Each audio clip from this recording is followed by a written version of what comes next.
ঈদ যতই ঘনিয়ে আসছে ততই ব্যস্ততা বাড়ছে পশুর খামারি ও ব্যাপারীদের। হাটুর খামারগুলো ভরে উঠেছে কোরবানির পশুতে, কিন্তু তুলনামূলকভাবে ক্রেতার উপস্থিতি কম থাকায় হতাশ তারা। ন্যায্য দাম না পাওয়ায় লোকসানের আশঙ্কা করছেন তারা। সহকর্মীদের পাঠানো তথ্য ছবিতে প্রতিবেদন। সিল্কোর সিল্ক অ্যান্ড শাইন, যাতে আছে আর্গান অয়েল ও ওট প্রোটিনের গুডনেস, যা আপনার চুলকে রাখে হেলদি অ্যান্ড শাইনিং।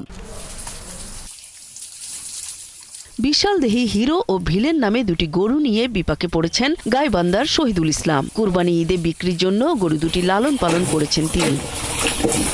অল্প সংখ্যক ক্রেতা মিললেও ন্যায্য দাম না পাওয়ায় হতাশ তিনি। গরু দুটি লালন পালনের খরচের টাকাও উঠবে না বলে জানান শহীদুল ইসলাম। সর্বসাকুল্যে 10,02,000 টাকা আমার এই 4 বছরের গরু দুটোর পিছনে খরচ। কোনো গ্রাহক না থাকায় আমি এমন একটা সংকটে পড়েছি যে আমার খরচটা যে উঠবে, গরুগুলোর পিছনে যেটা খরচ করছি খরচটা যে উঠবে, এরকম পরিস্থিতি আমার নাই।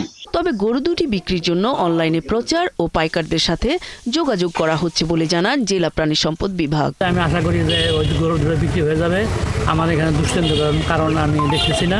এদিকে কিশোরগঞ্জের ভৈরবে কুরবানির পশুতে ভরে গেছে হাটগুলো, কিন্তু তুলনামূলকভাবে ক্রেতার উপস্থিতি কম থাকায় হতাশ খামারি ও ব্যাপারীরা। গরু লেছি বাজারে, গরুর কাস্টমার তো কম, গরুর দাম কম যে দাম কই দামে গরু বেচে কোনো লাভ হতো না।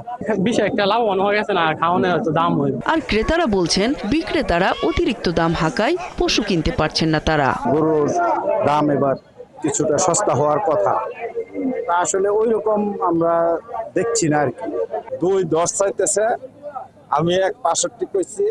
প্রাণী সম্পদ বিভাগের তথ্য অনুযায়ী ভৈরবে এবছর কুরবানির জন্য পশুর চাহিদা 15,000, কিন্তু লালন পালন করা হয়েছে প্রায় 40,000। খামারিদের প্রতি এটাই পরামর্শ, তারা যেটা প্রত্যাশা করে তার চাইতে যদি কিছু কম হয় বা কিছু বেশি হয় তারা যেন ছেড়ে দেয়। অন্যদিকে বরিশালের আগলঝাড়ার উদ্যোক্তা শামীম শিকদার জানান 2012 সালে অল্প কিছু গরু নিয়ে খামার শুরু করলেও 2013 সাল থেকে পুরোপুরি এই ব্যবসা করছেন তিনি।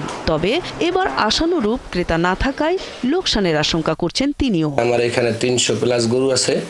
আমার এখানে গরু সর্বনিম্ন রেট আছে 40,000 টাকা থেকে শুরু করে একদম 3 লাখ 3.5 লাখ টাকা পর্যন্ত গরু এখানে আছে।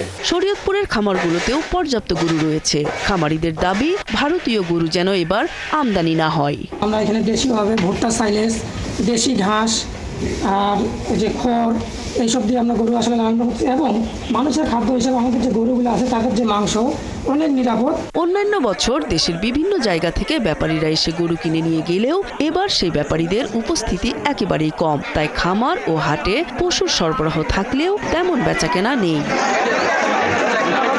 নূর তাজমিন নীর, 71।